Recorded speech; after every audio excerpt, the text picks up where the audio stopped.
پیدائش اس کا چھٹا باب اور اس کی پہلی آیت سے آخری یعنی 22ویں آیت تک۔ جب روئے زمین پر آدمی بہت بڑھنے لگے اور ان کے بیٹیاں پیدا ہوئیں تو خدا کے بیٹوں نے آدمی کی بیٹیوں کو دیکھا کہ وہ خوبصورت ہیں اور جن کو انہوں نے چنا ان سے بیاہ کر لیا۔ تب خداوند نے کہا کہ میری روح انسان کے ساتھ ہمیشہ مزاحمت نہ کرتی رہے گی، کیونکہ وہ بھی تو بشر ہے، تو بھی اس کی عمر 120 برس کی ہوگی۔ ان دنوں میں زمین پر جبار تھے، اور بعد میں جب خدا کے بیٹے انسان کی بیٹیوں کے پاس گئے تو ان کے لیے ان سے اولاد ہوئی۔ یہی قدیم زمانے کے سورما ہیں جو بڑے نامور ہوئے ہیں۔ اور خداوند نے دیکھا کہ زمین پر انسان کی بدی بہت بڑھ گئی، اور اس کے دل کے تصور اور خیال سدا برے ہی ہوتے ہیں۔ تب خداوند زمین پر انسان کو پیدا کرنے سے ملول ہوا اور دل میں غم کیا، اور خداوند نے کہا کہ میں انسان کو جسے میں نے پیدا کیا روح زمین پر سے مٹا ڈالوں گا، انسان سے لے کر حیوان اور رینگنے والے جاندار اور ہوا کے پرندوں تک، کیونکہ میں ان کے بنانے سے ملول ہوں۔ مگر نوح خداوند کی نظر میں مقبول ہوا۔ نوح کا نسب نامہ یہ ہے۔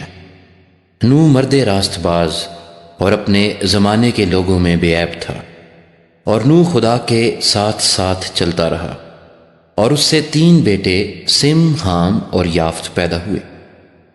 پر زمین خدا کے آگے ناراض ہو گئی تھی اور وہ ظلم سے بھری تھی، اور خدا نے زمین پر نظر کی اور دیکھا کہ وہ ناراض ہو گئی ہے، کیونکہ ہر بشر نے زمین پر اپنا طریقہ بگاڑ لیا تھا۔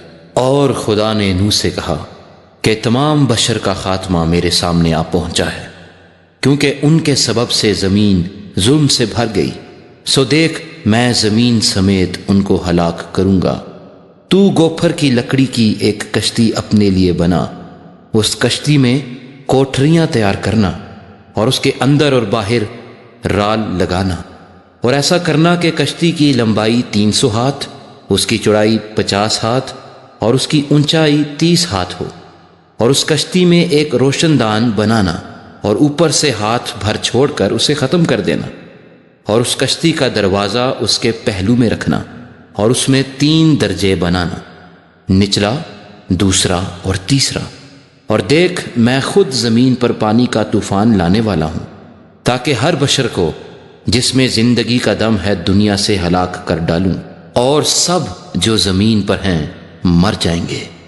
پر تیرے ساتھ میں اپنا عہد قائم کروں گا، اور تو کشتی میں جانا، تو اور تیرے ساتھ تیرے بیٹے اور تیری بیوی اور تیرے بیٹوں کی بیویاں، اور جانوروں کی ہر قسم میں سے 2 اپنے ساتھ کشتی میں لے لینا، کہ وہ تیرے ساتھ جیتے بچیں، وہ نر و مادہ ہوں۔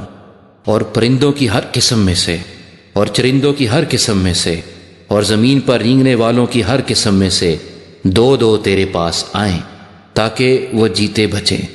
اور تو ہر طرح کی کھانے کی چیز لے کر اپنے پاس جمع کر لینا، کیونکہ یہی تیرے اور ان کے کھانے کو ہوگا۔ اور نوح نے یوں ہی کیا، جیسا خدا نے اسے حکم دیا تھا ویسا ہی عمل کیا۔